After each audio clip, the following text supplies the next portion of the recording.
नमस्कार दोस्तों, आज हम भगवत गीता के अध्याय 5 कर्म संन्यास योग को देखेंगे।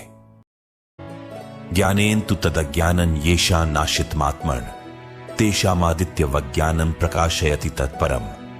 जब अंधेरा होता है तो कुछ नहीं दिखता है और प्रकाश होते ही सब कुछ प्रकट हो जाता है। इसी तरह हमारे अंदर के अज्ञान के साथ भी होता है। ये उजाला नए सूरज के उदय के समान ही होता है। ये नया आगमन, नई आशा और नई उत्साह का प्रतीक होता है। हम अक्सर अपने आप को सबसे बड़ा ज्ञानी मानते हैं, लेकिन यह समझना कि हमें सब पता है यह गलत हो सकता है। हमें स्वीकार करना चाहिए कि हमें कुछ नहीं पता है। यही हमें और अधिक ज्ञान की ओर ले जाएगा। अनंत ज्ञान का द्वार हमें हमेशा खुला रहेगा। तद्बुद्धयस्तदात्मानस्तन्निष्ठास्तत्पर आयणा गच्छन्त्य पुनरावृत्ति ज्ञान निर्धूत कल्मषा। भगवान कृष्ण कहते हैं कि जिनका मन भगवान के कहे अनुसार चलता है, जिनकी बुद्धि उन्हें सही राह पर ले जाती है और जिनका ध्यान हमेशा परमात्मा में लगा रहता है, वे एक दिन कर्म के बंधन से, जन्म के बंधन से मुक्त होकर उसी परमात्मा में मिल जाते हैं। इसे हम परम गति कहते हैं। विद्या विनय संपन्ने ब्राह्मणे गविहस्तिनी शूनि चैव श्वपाके चेय पंडिता समदर्शिन। समदर्शिता यानी सभी को समान भाव से देखना।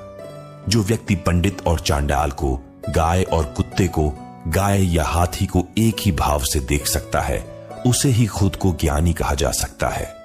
ज्ञान सबसे पहले हमारे अंदर के भेदभाव को खत्म करता है। भगवान कृष्ण के उपदेश आज भी महत्वपूर्ण हैं और उनके मार्गदर्शन में चलना हमें सच्चे ज्ञान की ओर ले जाता है।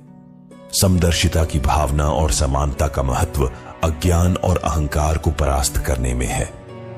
इहैव तैर्जित सर्गो येषां साम्य स्थितम मन निर्दोषम ही समम ब्रह्म तस्माद् ब्रह्मणि ते स्थिता।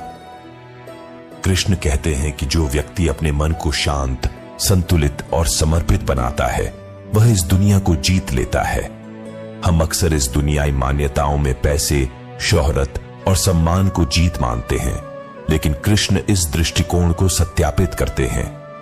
कृष्ण का कहना है कि वही सच में दुनिया को जीत सकता है जो अपने मन को नियंत्रित करता है।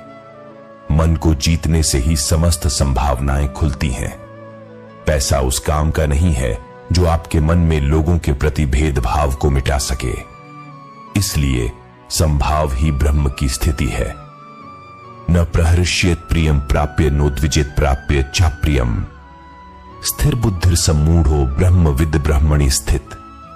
जो इंसान अच्छे होने पर खुश न हो, बुरे होने पर चिंतित न हो, उसे ही स्थिर, बुद्धिमान और संदेह रहित माना जाता है। स्थिर बुद्धि का मतलब है जिसकी बुद्धि स्थिर है और संदेह रहित है। कठिन परिस्थितियों में जब फैसला लेना पड़ता है तो आपकी स्थिर बुद्धि से फैसला जल्दी और सही लिया जाता है। जब आपकी बुद्धि विचलित होती है तो फैसला देरी से और अक्षम तरीके से लिया जाता है।